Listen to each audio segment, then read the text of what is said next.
Magandang araw po sa ating lahat. At ngayon po ay ang ating pag-uusapan ay ito pong buhay pa rin, pagkalinga ng ating mga kabayan involved dito po sa mga vlogger or charity vlogger, pagtulong sa mga mahirap, pagtulong po sa mga nangangailangan ng kalinga at pagmamahal. Kaya po ito ang aking naging topic kasi patuloy po ngayon din na lumalala yung mga, hindi naman away, pero parang dating, parang nagpipersonalan na tungkol po sa silipan ng mga content na ginalabas sa kanilang mga channel. Ito po ay may kaugnayan dun po sa original na galawan at programa ni Kuya Bal Santos Matubang at ang kanyang anak at iba pa na mga charity vlogger na tumutulong sa mahirap. Hindi po masama yan, napakaganda po niyan, napakagandang balita niyan. Tulong sa mahirap at tulong na rin sa gobyerno. Kaya po ito naging topic kasi nga po meron pong grupo o ilan dyan na patuloy na sinisilip yung content nitong si Kuya Bal Santos Matubang sa pagtulong sa kapwa. Wala naman ako nakikita ang paglabag doon. Kung sinasabi nila na mayroong batas na umiiral, ano po yung tinatawag na poverty porn, na may kaugnayan dito sa batas o yung Republic Act 11313. Okay?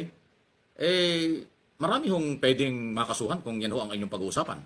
Doon sa sinasabi nyo maaaring pamimilit ng pagkuha ng video o pagpilit sa isang tao. Kasi ginagawa rin po yan ng ibang mga network ng telebisyon at mga politiko na sa gobyerno at pribadong sektor na kinakalingan nilang mahihirap pagka kailangan nila ang magpakitang sila tumutulong sa mahirap. Ayun, iba yun. Dahil mayroong interest yung political o yung kalinga tungkol sa mga kawanggawa ng mga TV network. Pero dito ho sa original na galawan ni Kuya Bal, ang kanilang mission niya naman ay tumulong. Ang layo nila niya ay makatulong. Yung content niya na tumulong sa kapwa, sa abot ng kanya kakayanan, wala kang problema dyan. Kailangan talaga palakasin at suportahan. Kaya po ito ay aking naging topic kasi yung controversial na Bina Morales na nagkasakit, tinulungan, pinakain, nag-video pa nga sila, video pa sila, nag-shopping pa, lahat talagang nakarecover at ang ganda ng buhay. Masaya na at balik na sa normal na pamumuhay. So hindi ho yun pang-abuso. Mula sa mahirap hanggang sa nakarecover at nag-enjoy ay tinulungan. Hindi nga binitewan Lahat ng tulong ginawa. O bakit sinisilip-silip pa? Kaya ho ito hindi maganda doon ho sa ibang mga vlogger na pinakikialaman yung content ng iba. Gumawa na lang kayo ng inyong sariling business na makakatulong din kayo sa kapwa. Mas okay. Pero yung mga taong tumutulong, bakit yung paulit-ulit na sinisilip? Kung ang content nila ay tumulong sa kapwa sa kailang sariling pagsisikap, papurihan pa natin yun. Huwag ninyong angguluhan pa na kung ano-ano mga paglabag sa batas. At kung meron man, hamon natin kung sino man po ang nagsasabing may paglabag sa batas, dalhin po niyo sa korte. Then ang korte ang magsasabi kung guilty o not guilty ang mga gumagawa ng ganyan after evidence, after trial. Ang trabaho ng abogado ay magdala ng kaso sa korte. Then hayaan ang judge na mag-decide. Hindi pwedeng abogado ang maghukom o mag-decide na tama o mali or mali ang ginagawa ng isang vlogger dito sa kanyang content. Yun po yun Due process, madalit sabi. Hindi pwedeng sa social media lang. Hindi po pwedeng sa YouTube channel lagi mong tinipersonal o tinitira ang isang tao, isang kapwa. Due process ang mahalaga. Dalhin sa husgado ang usapin, din ang court ang magsabi kung sinong tama at mali. Ang abogado ay obligasyong dalhin sa korte ang mga sinasabi niyang kaso kung may mga paglabag sa batas. Walang karapatan ng abogadong manghusga or mag-decide ng mali or tama ang isang tao. Court lang ho ang merong exclusive na kapangyarihan nun. After evidence nga, after trial.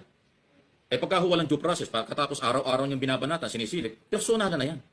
Bakit lagi po nating inaargabyado ang maliliit? Ang mahihirap ay ating tulungan. Huwag natin perapan at huwag natin silipin ng merong kakayanan tumulong sa kapwa. Apila na lang po, ayaw ko sana makaalam dito sa away na ito at gusot na ito Pero ang akin home purpose dito ay paalaala lang sa lahat ng sektor. Ang karapatan ng bawat isa ay respeto. At kung mayroong mga paglabag sa batas, daling sa husgado. Huwag mong husgahan, wala kang karapatang manghusga kahit sino ka. Doon sa maaaring tatingin mo, interpretation mo, o yung opinion ay may pagkakamali. Hindi ka hukom. Di ba? So sino man po ang gumagawa ng mga panghusga sa kapwa, maling-mali po kayo. Kayo yung umaabuso sa mahihirap. Kayo yung umaabuso sa karapatan ng iba. At yun hong mga kawanggawa ni Kuya Bal Santos Matubang at ng iba pang mga vlogger, ituloy lang po ninyo.